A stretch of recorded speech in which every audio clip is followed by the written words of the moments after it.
Hi all ഇന്നതാ evening ആയപ്പോൾ പൂക്കളിടാനുള്ള പൂ വാങ്ങിക്കാൻ ഇറങ്ങിയതാട്ടോ. കുറച്ച് പൂ നമ്മൾ വാങ്ങിയിട്ടുണ്ടായിരുന്നു, പക്ഷെ അത് തികയാത്തതുകൊണ്ട് നമ്മൾ ഒന്നുകൂടി പോയിട്ടോ. വരുന്ന വഴിക്ക് കുറച്ച് സാധനങ്ങളൊക്കെ വാങ്ങാനുണ്ടായിരുന്നു. അതൊക്കെ വാങ്ങി നേരെ അമ്മേനെ കാണാൻ കയറിയിട്ടോ.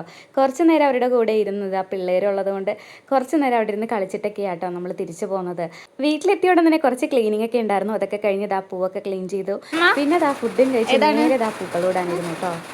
ഏതാണ് അതാണ് ഇഷ്ടമായത്? അതുവരെ കാട്ടമ്മ.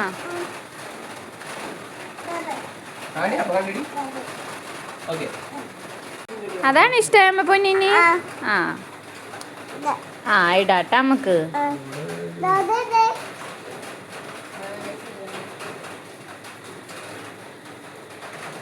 പൂക്കളത്തിനുള്ള ഡിസൈനൊക്കെ ചുമ്മാ നോക്കിയെങ്കിലും ഭാവിക്ക് നല്ലൊരു ഡിസൈൻ ഇഷ്ടമായി കേട്ടോ. ഇപ്പോൾ ആൾ കുറേയൊക്കെ അഭിപ്രായങ്ങളൊക്കെ പറയാൻ തുടങ്ങിയിട്ടുണ്ട്. അവൻ കാണിച്ചു തന്ന ഡിസൈൻ ഇഷ്ടമായെങ്കിലും അതിനുള്ള പൂവോ കാര്യങ്ങളോ ഒന്നും നമ്മുടെ കയ്യിലില്ല കേട്ടോ. അതുകൊണ്ട് തന്നെ ഒരു തട്ടിക്കൂട്ട് പൂക്കളമാണ് നമ്മൾ ഇട്ടത്. എത്ര പെട്ടെന്നല്ലേ പിള്ളേരൊക്കെ വലുതാവുന്നത്. ഈ വർഷം മുതൽ അവനും ഉണ്ട് കേട്ടോ നമ്മുടെ കൂടെ. കണ്ടപ്പോൾ മനസ്സിന് ഭയങ്കര സന്തോഷമായിരുന്നു. അപ്പോൾ നിങ്ങളെല്ലാവരും പൂക്കളം ഇട്ടിരുന്നോ? അപ്പോൾ എല്ലാവർക്കും ഹാപ്പി ഓണം. അപ്പോൾ അടുത്ത വീഡിയോയിൽ കാണാവേ. Tata bye.